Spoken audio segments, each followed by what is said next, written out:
Wow.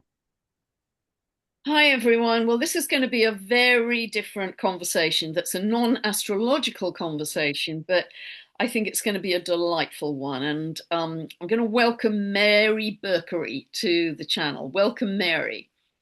Thank you, Pam. Now, Mary is an exceptional individual. She does beautiful work with equine-assisted learning, and we're going to be diving into the world of horses and their hearts and their healing ability.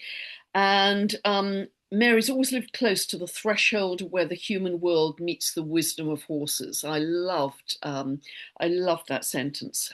Also, nature and the unseen intelligence that moves through all living things. And this is very shamanic.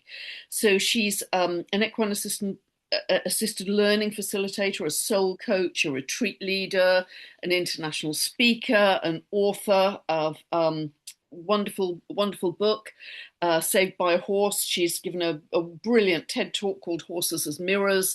So we're going to dive into our relationship with the animal world, in particular horses here with Mary, because that's the principal animal she works with. And first of all, Mary, can you explain to us what you mean by equine assisted learning practitioner? What do you actually mean by that, and what do you do in your work with horses that helps the horses but also helps the humans who are linked with them?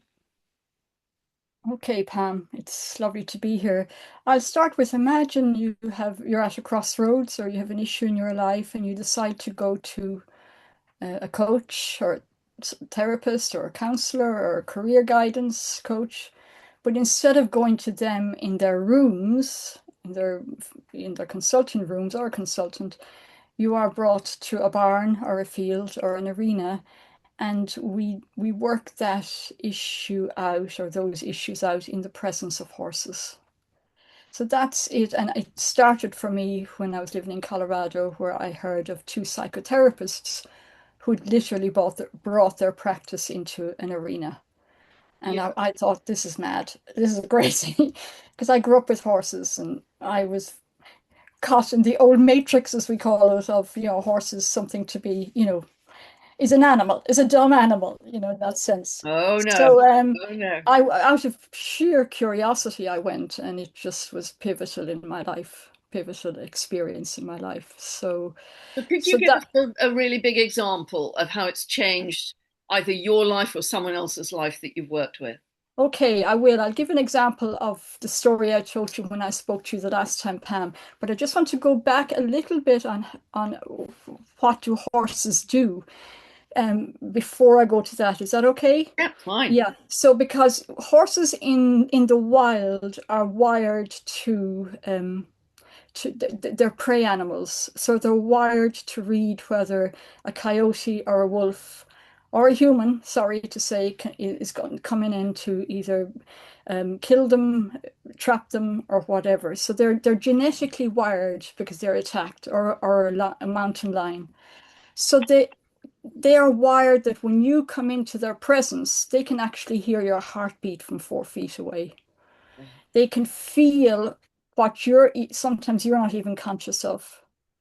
And so you can rock up, in your designer gear or your bicycle or your posh car or your rags, but they don't look at you on that level. They get you on a resonance level. How are the frequencies running in your world? And they pick that up, and they either, will reflect that back to you, or they will move away from you, or they'll get closer to you if they sense that you're in coherence and you're authentic. Beautiful. So that's how it works. So when you go into an arena, I mean, I have done a serious amount of personal development myself, but I can truly say that horses are way beyond me when it comes to the wisdom that they hold and what they can reflect back to a human. So that's sort of equine assisted learning in a kind of a nutshell. And then just on the third element of that, before I tell the story, is that it's scientifically shown now that just by being in their presence, their their heart energy is about 7 times larger than ours. And in fact, our heart energy is 100 times larger than our brain energy. And this is where we need to be living from our heart. So just by being in their, in a sense, frequency field, it is scientifically shown that blood pressure can drop, that heart rate can regulate, and that very much so anxiety and worry can fall away because we come into this frequency that's very grounded and very on the earth. They literally, as I said, the last one was talking to you, they've literally four suckers on the ground, you know. So they pull us out of this busy mind and into our own hearts and into our own heart coherence and into where we find that calm just by nothing to do with any practices that we do as equine assisted learning facilitators, just by standing within 3 feet of a horse. Because they've got massive heart toroidal fields Yes, that are massive, very healing. massive, Yeah, massive. I'm aware of Yeah, that. and I used to run a business in Dublin at one point, and I still stayed in touch with horses, and I 15 people working for me, and I can still remember driving out to, having conversations in my head. Why did she say that to the customer? Da, da, da, And I go, and I'd just muck out a stable. I wouldn't even ride. I now drive home and say, gosh, I'm not thinking in the way I used to. Now, I knew nothing at the time about equine assisted learning, but I had experienced how I'd come out of this busyness and had come down into my own embodied awareness and so where there's no story spinning or no conversation running. Okay. So that's it. So I can tell you a story if you'd like me to Yeah, now. that would be beautiful as an example. Okay. Beautiful. I have so many. We could be here for 2 hours. So let me just think of um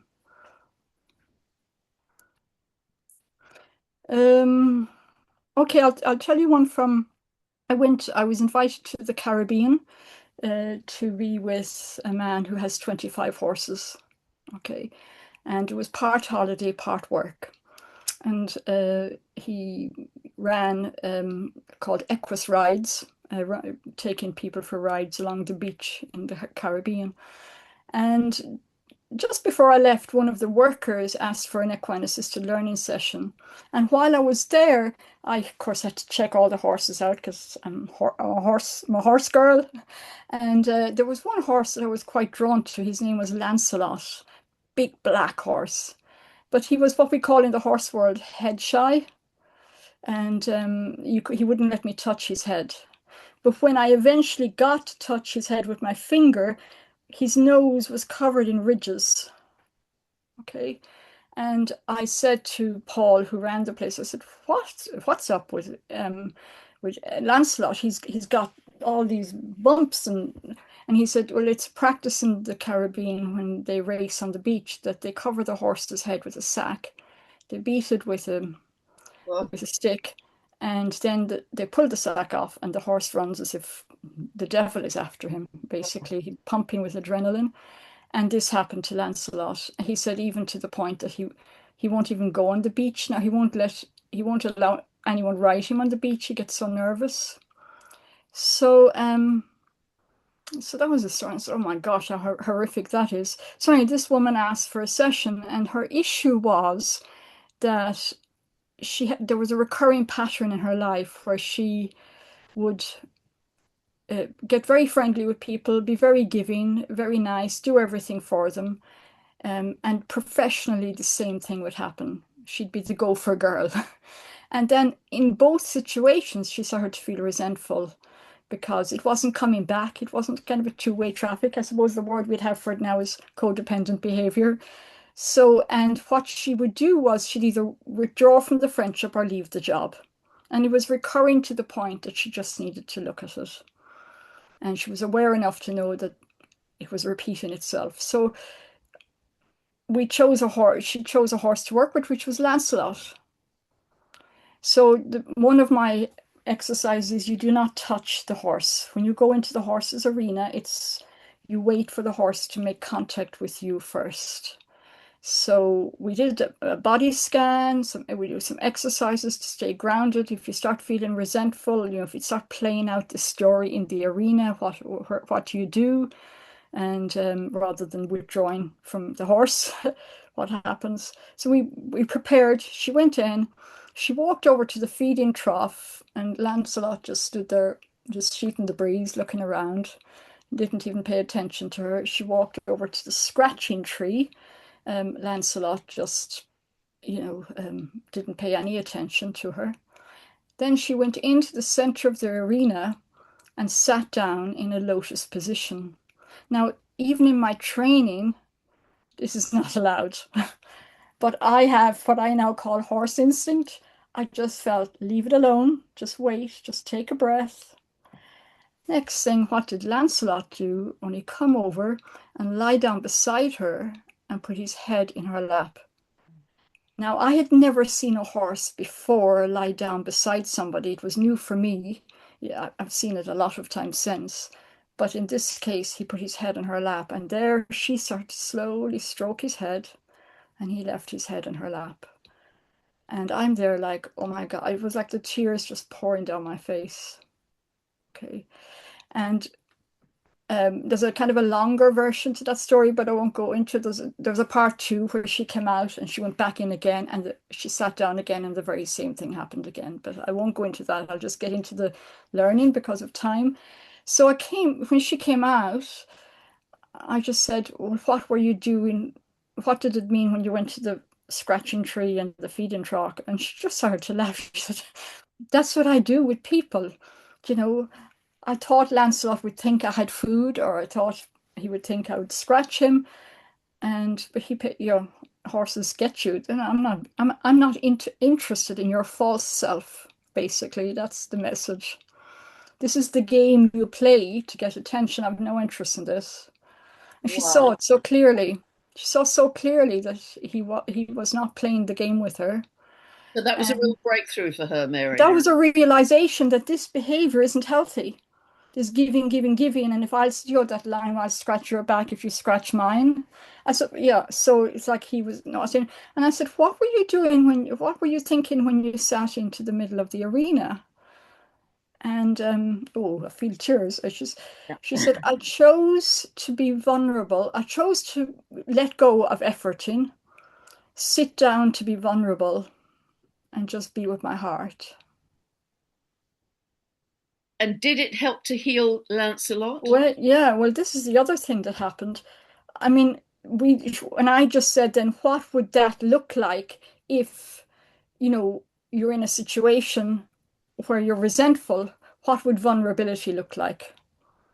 What would be absolutely honest and raw look like? Here you are being vulnerable with a horse, and the horse then shares he's vulnerable, the most vulnerable part of his body back with you.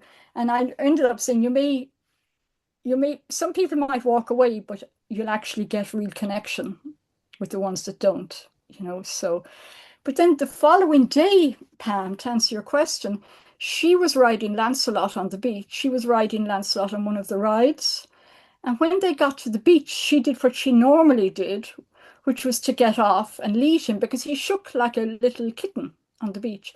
This time, because they use felt saddles in the Caribbean, not the traditional saddles, this time he lay down the sand and rolled. So there was something about that there's this connection between animals, and I'm seeing it with other animals as well. But this when we connect with them in a real way, they connect back with us in a real way, but we all sort of come up the Richter scale of healing together. We can awaken a horse to his true potential or her true potential, but they can help us to become aware of our unconscious behaviors. That's So that beautiful. was just one, and the third part of that story is the owner, Paul, came to Ireland, came to visit me in the West. I live in Ireland, came to visit me in the west of Ireland. He said, of all my horses, because I wouldn't share what happened, to him, because that's client privilege. And this woman has given me permission to share the story publicly since. But of all my horses to do this, Lancelot, I can't believe. I want to learn, how did you make the horse do this? I was like, I didn't learn anything. I didn't teach the horse anything. This is horse wisdom. There are 55 million years on the planet. We're only here a couple of 100,000 years. Originally, they were sacred keepers. They were threshold. They carried people from one reality to the next. They have that in them. And and I started teaching him some simple boundary exercises with horses and not touching the horse until the horse touches you. He couldn't cope because he was so filled up with the old way of approaching an animal. And after coming all the way to see me, he just wanted to learn circus tricks that I didn't have. So that's just one very powerful example with a horse. In my book, Saved by a Horse, it's a very simple book with very simple stories, but there's a number of stories there in that book, and that story is in that book. Yeah.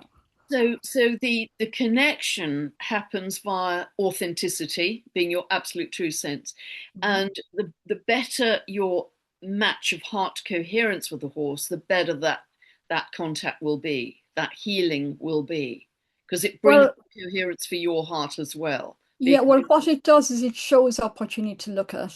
right, So if you walk in with something unconscious and you want to see what that is, the horse in all the cases I've come across will reflect that back, wow. And so I love the fact, Mary, you talk about the horses as threshold guides because oh we are in a period of huge transformation and transition. We're in threshold times. mm, So, what can horses teach us about this or lead us into? Because, we're right in the crucible of change right now. How are yeah. horses, with their wisdom, leading us and instructing us? Well, I think I will say here in this case horses and all animals Right. actually, because what has happened, I'm writing a third book and I had finished the book when I was shown there's another chapter, and it was called Reconnection to the Sacred. And then I started to research on that, and I literally have sat in my room just crying my eyes out, because if you look at the Buddhist tradition, it was Kantata that took Siddhartha out of the castle to the edge of the forest and let him there where he became Buddha. In the Muhammad was led by a horse burrock through the hell and heaven. Even in Ireland, in the heart chakra point of Ireland, which is Uisneach, Uisneach, Dagda, who was the father of the Tuatha De Danann, which were the people of light, who are now the little people of Ireland, who are gone into the drumlins and the hills.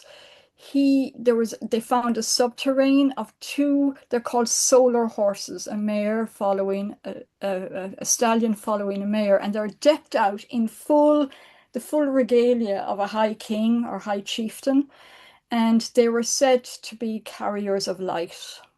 Wow. So there was a You real know, so reverence. we had all that. These were and we all. I mean, people watching this could be listening to this in the middle of an apartment in a city, but so many people have this connection with horse, with the mystical, beautiful quality of horse, and even dream of them. And even in Jungian therapy, it means something if you dream of a horse. So we have this kind of ancient connection. And of course, we're only 2 generations away from how they carried our food and our milk and plowed our fields and went down our mines. We were so dependent. Even our cars are connected to horsepower. So we have this very so but prior to when they became beasts of burden, they were sacred beings, carriers of light, bringing even in the New Testament, in the book of Revelation, you have the four horses of the apocalypse, one bringing revolution, the other bringing famine, the other bringing death, and we're in the year of the horse. So this energy. So if you look at any of the traditions, they brought the founders, Muhammad, in the Greek tradition, Pegasus, from one reality to the next. How I'm bringing that into today's language is we have been so conditioned, Pam, in our educational system and also in our religious system. We're so disempowered, and we've made the rational mind God.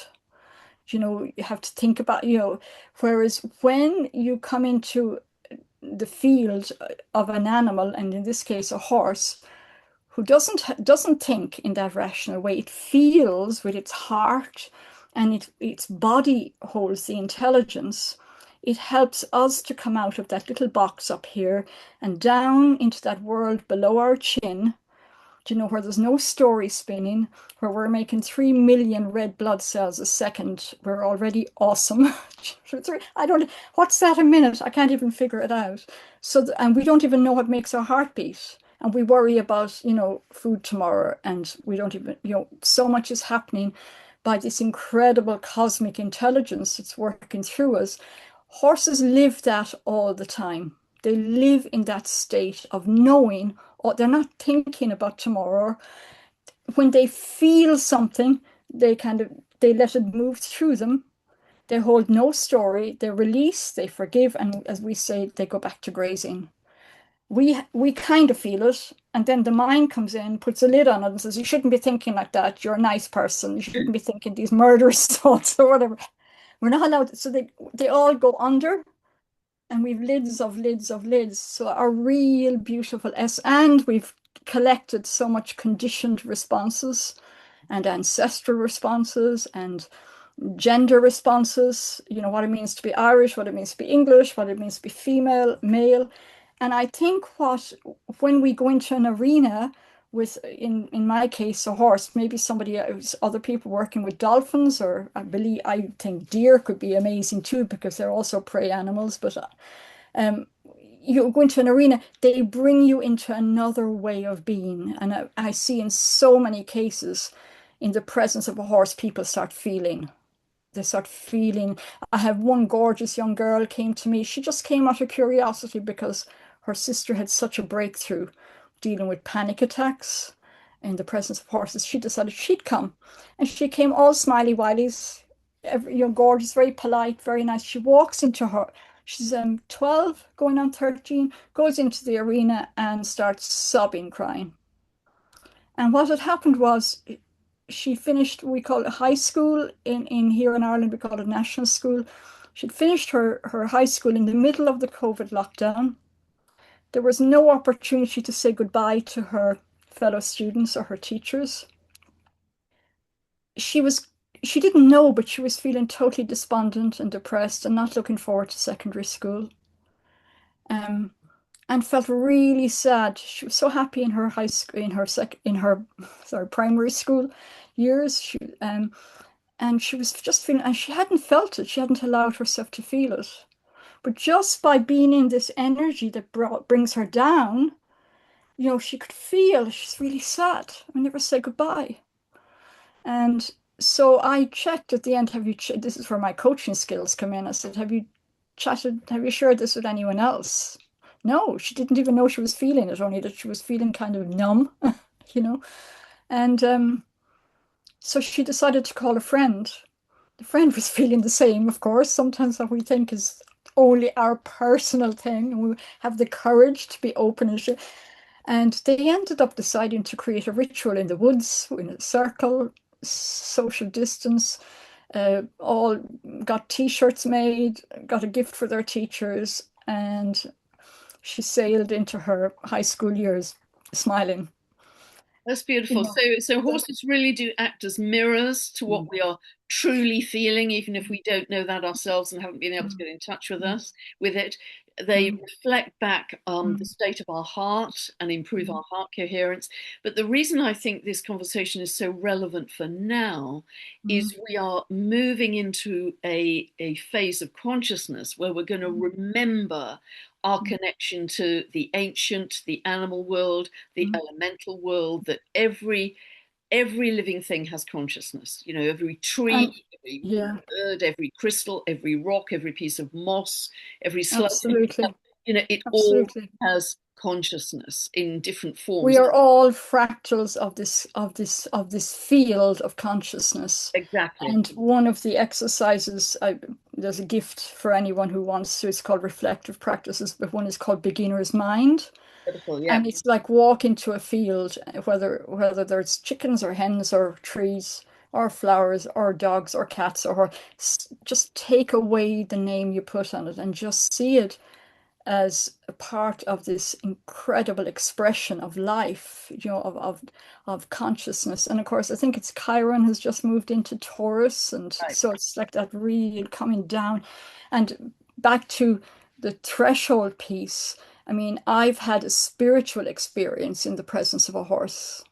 Um, and I've put it into a story actually in reflective practices where I decided to go into the field and have no agenda. This horse didn't like to be touched.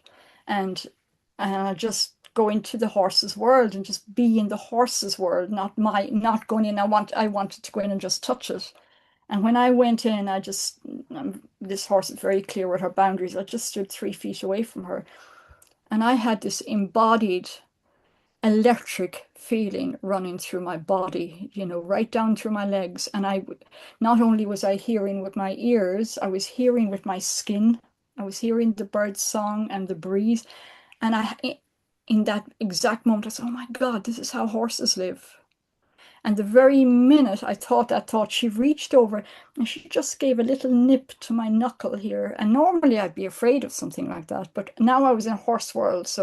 And I heard clearly, welcome to my world. Beautiful. And it was so awake, Pam. It was a vibrating, there was no such thing as time. It was timeless, but it was a vibrating, overflowing, transcendent now. So horses in that way can take us into other Yeah, dimensions where yeah, we are in a pure state of being. absolutely. Wow. I run now a couple of months since I've started to prepare this last chapter, Returning to the Sacred. I I I have decided that, and I'll share one other experience I had. It was a very short story. I decided to start bringing some of this work online so that you don't have to travel to the west of Ireland to see me. And I have been bowled over by what I found by just going in, using visualization, using pictures of horses or a horse you loved. And people have had cathartic experiences and breakthroughs. One is on my YouTube where she just said her life is totally changed after that 2 hours. And I had an experience here. I wasn't near my horse. I work with my own horses, but I also work in a livery yard. And without going into what happens in livery yards, a lot of horses suffer there. It's not it's part of an old. People believe they're doing well, but they're in little boxes and they're herd animals. It's one piece, and in the wild they eat 18 hours a day, but in a livery yard they kind of get breakfast and dinner, and they need food in their stomach all the time. So it's just they suffer. And but there was one horse there in this particular yard, they go trekking. They're ridden by different people all year round because I live in a tourist part of Ireland. And but this one horse hadn't sort of lost his spirit. Some of them numbed down. And I was here in my house one day, and I was ruminating over a situation where I had felt kind of wronged. And I was kind of cross about it, and I was having these conversations in my head, and and next thing, this horse that in the livery yard just kept coming into my mind, and he loves to play, and I just said, "Okay, Cody, what do you think?" And I just heard clearly, I haven't been treated right either.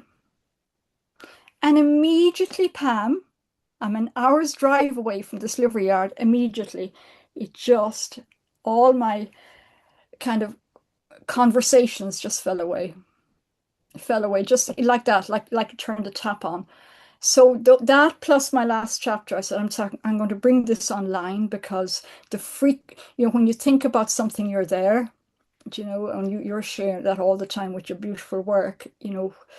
So when we think about horse frequency, horse energy, ancient horse energy, we can tap into it. And of course, homeopathy, it's frequency medicine, and there's so much energy medicine out there. And so I'm going to continue doing that because it's available to all of us, whether we not near animals at all. Yeah. It's very touching. And I know when we spoke earlier, you talked about the analogy of, horses being saddled and bridled and martingales and, all the equipment, but that's, such a metaphor really for where we are or where we have been as humanity. with all of this top-down control and dominance, and people talk about breaking a young horse to make it obedient. There's such strong parallel here, and so the need for freedom for the horse, and we're really feeling it deeply in the year of the fire horse. We really, really are. The need for freedom, just as horses have, is going to start to surge through humanity.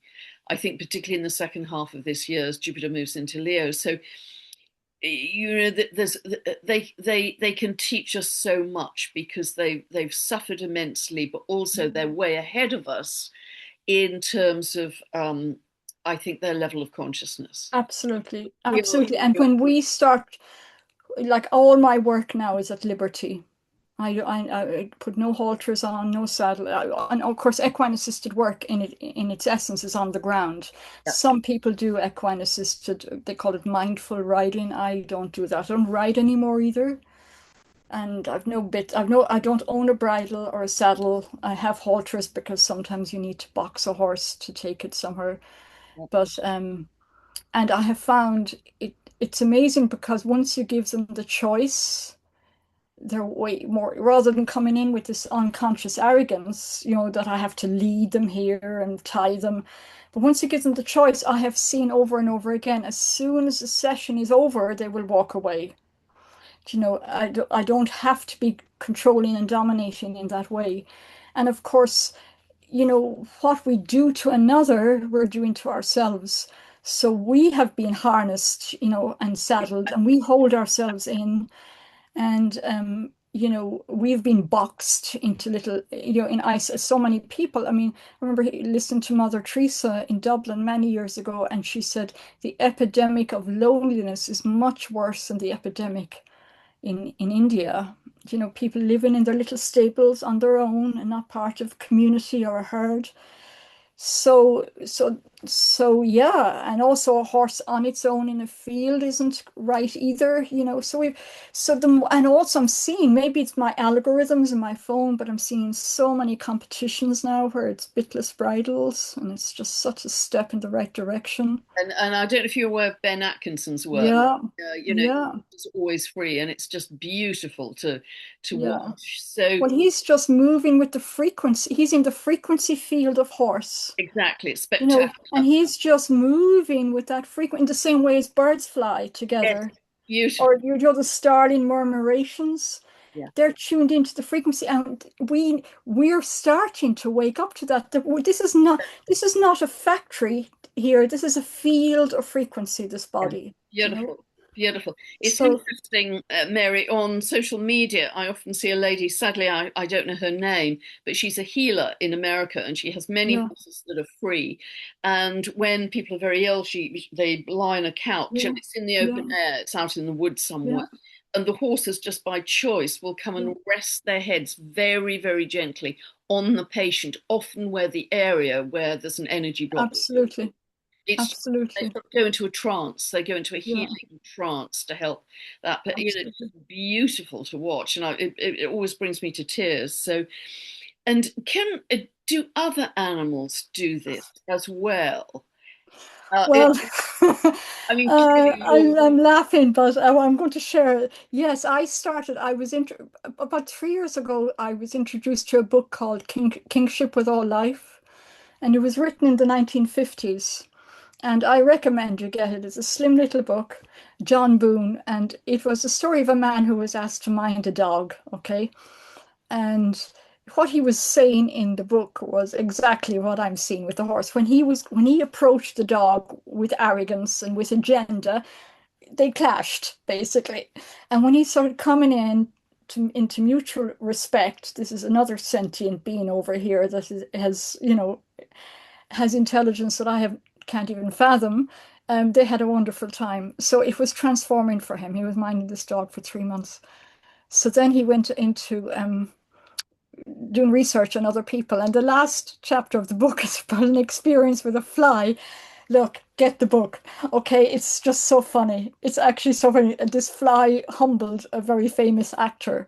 And the actor said, I've such a big ego and nobody can address it, but a fly has just humbled me. But anyway, back to the book. I decided, I'm going to start trying this with other animals. trying what I'm doing with horses with other. So I had an experience last year with a lizard in Italy, and that's in my new book that will be coming out. Hope either the end of this autumn 2026 or March or spring 2027, and but a year ago, my first experience with other animals was I'm sitting in a hotel near where I live, and waiting to meet somebody. And next thing, these uh, two waiters come. The hotel is it's a lounge, and at the end of the lounge is a long conservatory, and it's big arched ceilings, glass conservatory. And at the very end of this long conservatory is a door, but the ceiling goes up above the door. And next thing, these waiters come up with brooms and they're going like this. And I'm like, what's going on? Next thing I see, there's a crow flying up and down in the thing. And I just jump up and I say, well, wait, stop, stop, stop. And I say, I'll take care of it. I had no idea what I was going to do, but it was just, this, here we are coming with our domination again and control, of course. And I just said, I'm an animal communicator. I don't call myself an animal communicator. I just facilitate that connection between the natural world and the human world back and forth. It's a two-way traffic thing. But I had to say something to get them to put their brooms down. So anyway, they put the brooms down. So I go in and I just ground myself. It's feel my feet on the ground, connect to my heart. Meanwhile, this bird is frantically flying way above me, a blackbird, and I think it was a crow. I can't remember what. And I just connect my heart to its heart. Okay, and I just say, I see you as a fractal of this intelligence that I'm part of, and I connect my heart to yours. And you've got this. It was like I just said to the crow, you're intelligent, you've got this. Quietly. This is all inside me, heart to heart communication. With that, the crow lands in front of me and walks in straight line up the length of the conservatory and walks out the door.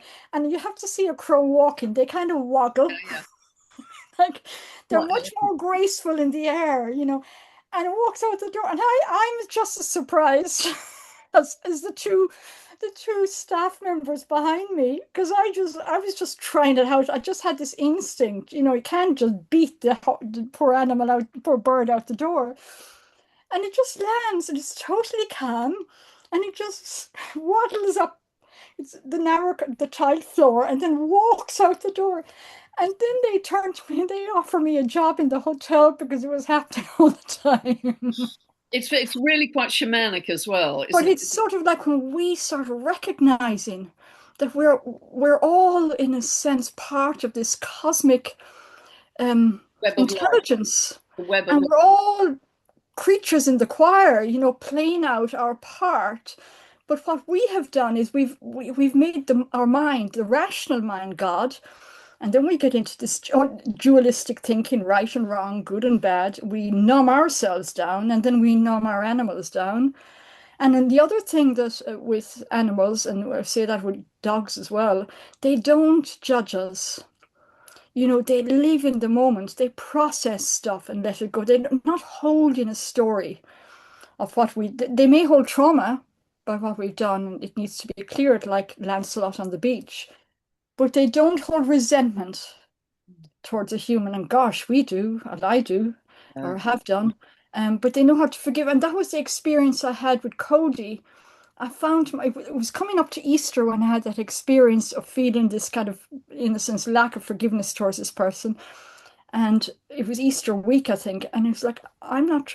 And all of a sudden, I was able to release this person with forgiveness, in the same way as the Christ, released whatever Judas. It was the energy of that week, but it was a horse. It was the Christ consciousness of a horse that was teaching me that, in a sense, if I want to use that language. So, but that crow one was just pivotal for me. Whatever, Hilarious. So that's really quite funny. So So basically, we can, I'm here talking about horses, but you know, this is about all of the natural world, yeah, all, and they are there. They're more there than we are. I remember I was saying to you last week, when I was talking to you, Pam, that there's every level of human consciousness on the earth right now. You know, from we see it if we watch the news, which I don't, like from the incredible cruelty and disconnection, because you couldn't be that cruel unless you're disconnected from something inside yourself, to incredible awakening, compassion, community, and everything in between, you know. So so there's every level of human consciousness. But if a, you know, a horse is a horse is a horse, a dog is a dog is a dog, unless we've trained them, you know, to be fighting dogs or fighting hens or you know, but they've come in as who they are and they are who they are, and they will help us come back to who we are and let go of the conditioned over-educated rational mind, disempowering systems that we have kind of come under, take our power back and get rid of, in a sense, our bridles and saddles and harnesses, and connect to our heart-aligned essence and start living. I think we have no idea what it's like to be what a human is. Do you Yeah, know, I I think think I think that's very true, and we're going to be discovering a lot about that yeah, going because we say that we're always only human. I'm sure, yeah, but what? I don't think we can have that excuse any further. No, I was only human means, oh, I went out and got drunk. I was only human, sure, aren't I human or whatever? No, you're not. You're way beyond that. You're, you know, as I said, 3 million red blood cells a second. Go figure out who you are with just that information. You know, Atomic nervous we system. are unbelievably. So, what advice would you give someone, Mary, to start to better understand, listen, and communicate with their animals?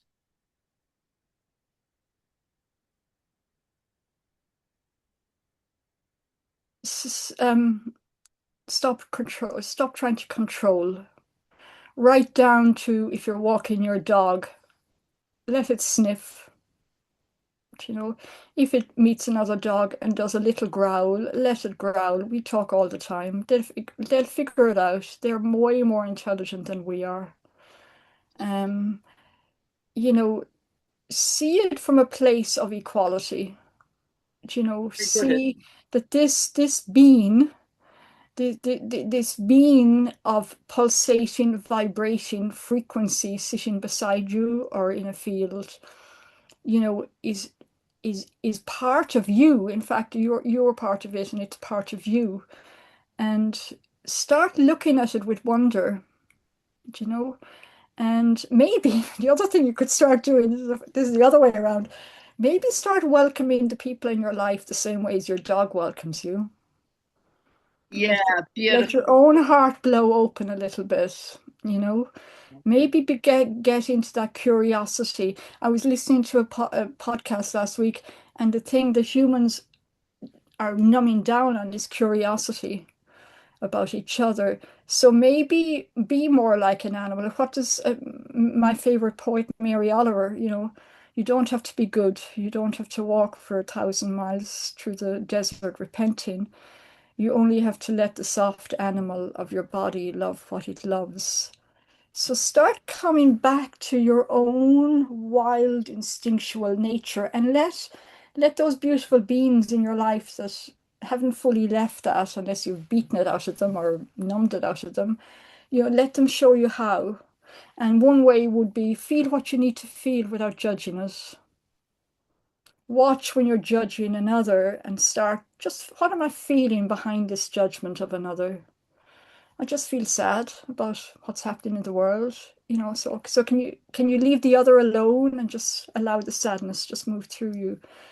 And and anything else, yeah, just don't, you know, stop doing so much with your animals, particularly with your horses. Just go and be with them, sit with them. There's a man in America, he brings people from the corporate world out into the herd, and he just gives them a sandwich and a clipboard and a pen and a couple of sheets of paper, throws them out into a field for the day. They've come from the city, and they come in that evening totally different.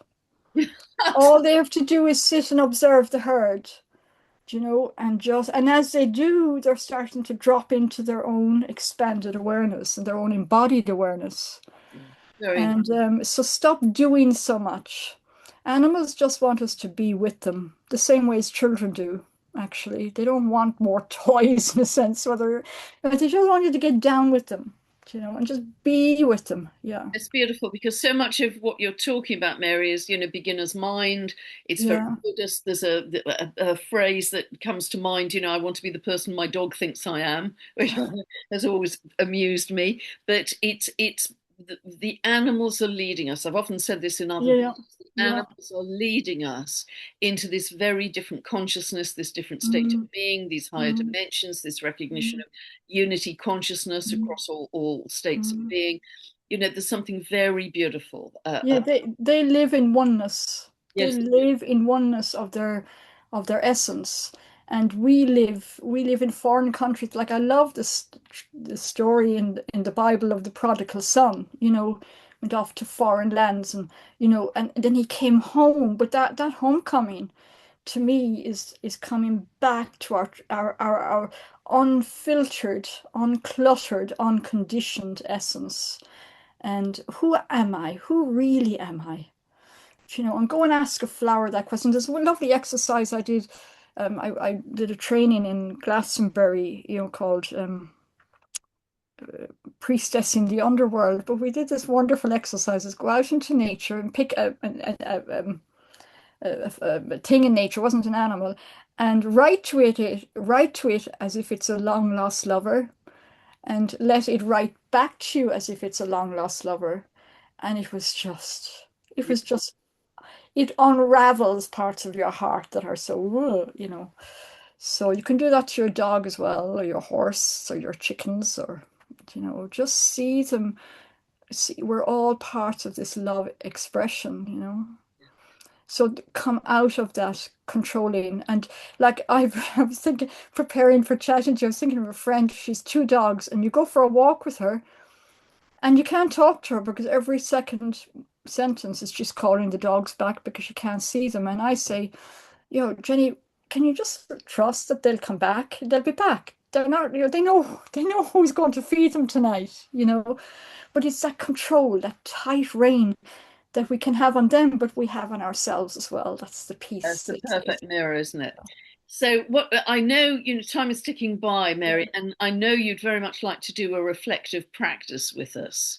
I would, yeah. Now, Yeah. and I think everybody would really benefit from that because this Yeah, because we can talk and talk, but it's about experiencing something. Yeah. exactly that. And I think that your question about the sacred and horses as threshold, I think that's a whole other conversation, Pam. We could do a whole topic on that and go in and even do a practice with that online. This one felt very much about come back to our hearts, Mm. Yeah, yeah. come back to, heart. I mean, my new title, I think, is Heart Aligned Equine-Assisted Learning, Heart Oh, Aligned Coaching, yeah, there we because the heart is a vortex, and it has 100 times more electric frequency than our heads.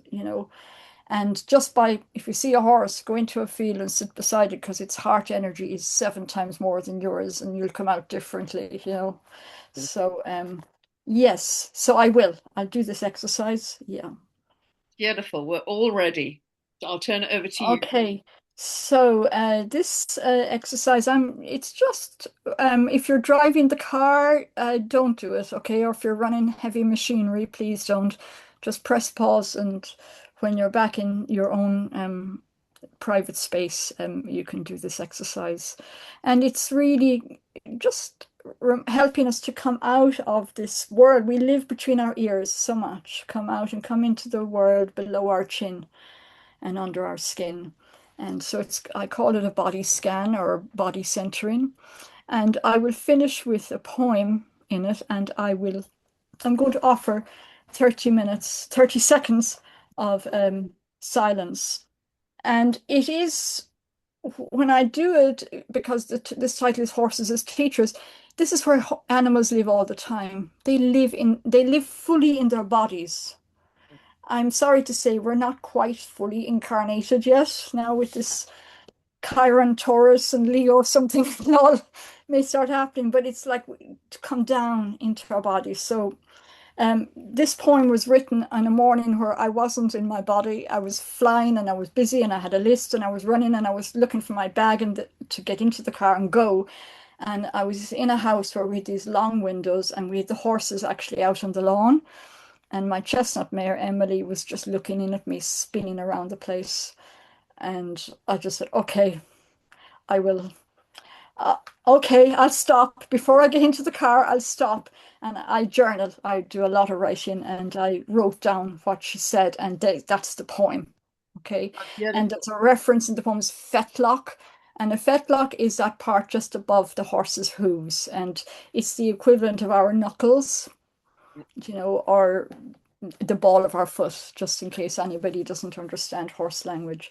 So we'll start with just either wherever you are, just either close your eyes or look down at a 45-degree angle, whatever is comfortable for you to do where you are right now.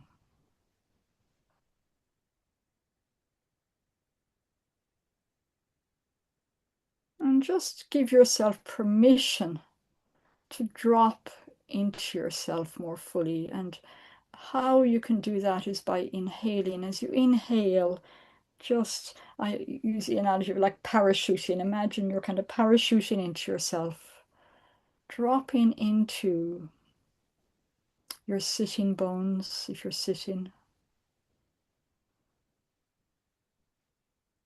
the bones of your feet on the floor,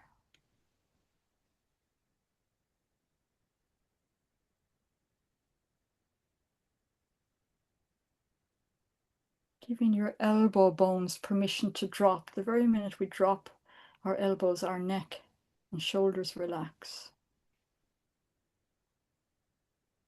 And then just picture your bones. When we visualize our bones, in most cases they're running down the center of our body, except for our rib cage and brain, cranium.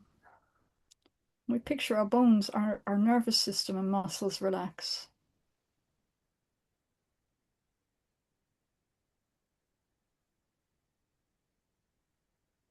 And just notice the rhythm of your breath. There's nothing to fix, nowhere to go. Just come into the incredible rhythmic intelligence of your body.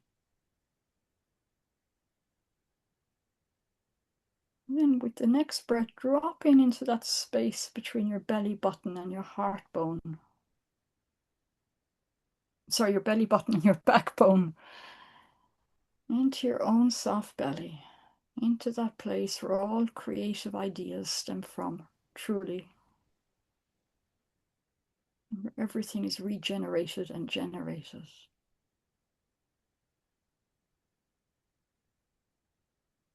Into your own gut, into your own instinctual knowing.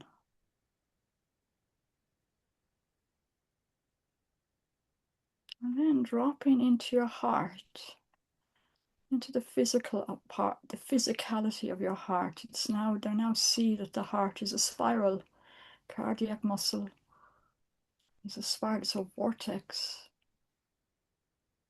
And the energy field of your heart goes out about 3 meters around you. Dropping into that electrical energy at the center of your being, that bridge between your connection to the earth and your connection to the cosmos. And imagine that your heart is a third lung and that you're breathing into it, giving it all the space it needs. Feeling the rise and fall of your sternum and ribs. Just hello, heart.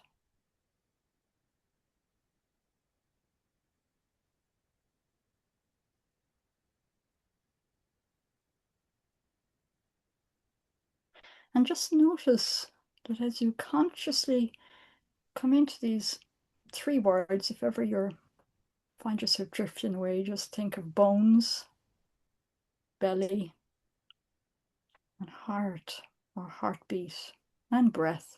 4 words.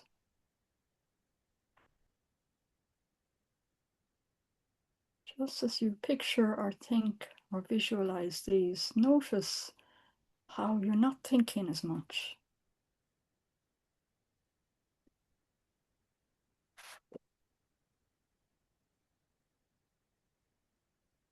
And I'm just going to press my phone here for 30 seconds. I'm just going to go silent for 30 seconds, and I want you to practice staying in that world behind your skin and under your eyes and down below your chin. And just notice that not only are you breathing through your nose, but that your whole body is expanding and contracting.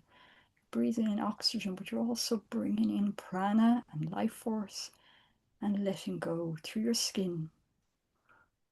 Just enjoy the intimacy of feeling all of that without thinking. And this is where your dog lives all the time. Starting now.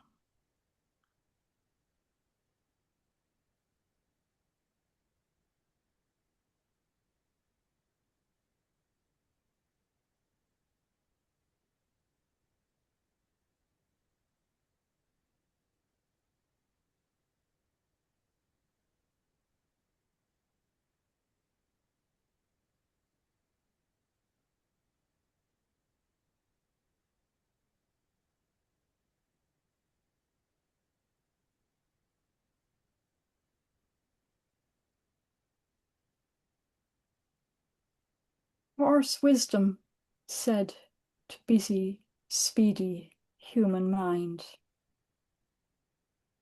be here, now, inside your own fetlocks and knees and body curves. Breathe, relax, wait, graze on the now. From inside, then go outside. Connect first to your vortex heart and smiling belly. No world to save. I'm going to read it one more time. Horse wisdom said to busy, speedy human mind, be here, now, inside your own fetlocks, your knees and body curves. Breathe, relax, wait, graze on the now. From inside first, then go outside. Connect first to your vortex heart and smiling belly. No world to save.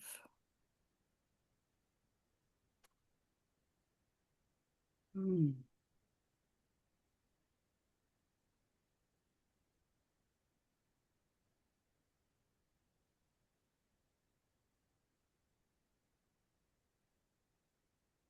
That was beautiful, Mary. I think that took us to a very deep place. So, And that's what they can do. yeah, I really get that, as a big animal lover myself. So I think this conversation has been very enlightening in terms of where we are headed in this next episode for humanity's consciousness, this Mm. evolution, which is going to put us back into remembrance and back into connection with all sentient beings. So I just want to thank you for your work in the world, Mary. I want to thank you for this time and this conversation. I'm going to put all of Mary's information below if you'd like to pursue it further. But again, just a very heartfelt thank you to all that you're doing in the world and to helping animals as well. Thank you. Yes. Yeah, we're walking each other home Yeah, beautiful. A to good our Irish hearts. saying. And I just thank you, Pam. I have been following you since COVID, and for your beautiful light in the world and for showing up every month, with the lunar cycles and for helping us to keep on keeping on. Yeah. Thank you. Thank you. Thank you. And it's a privilege to be here, and it's a privilege to support your followers with what you're sharing, and I'm glad to be of service. Thank Beautiful. you. Thank you so much, Mary. And thank you, everybody out there. This was a very Thank different you, everybody. conversation, but it is, Mary has been leading us in terms of where we are headed in terms of these connections. So Thank God you. bless. Much love to Mary. Much love to everybody who's listened. Much love. Mary. Bye for Grom, Gromor, as we say in Ireland. now. Yeah.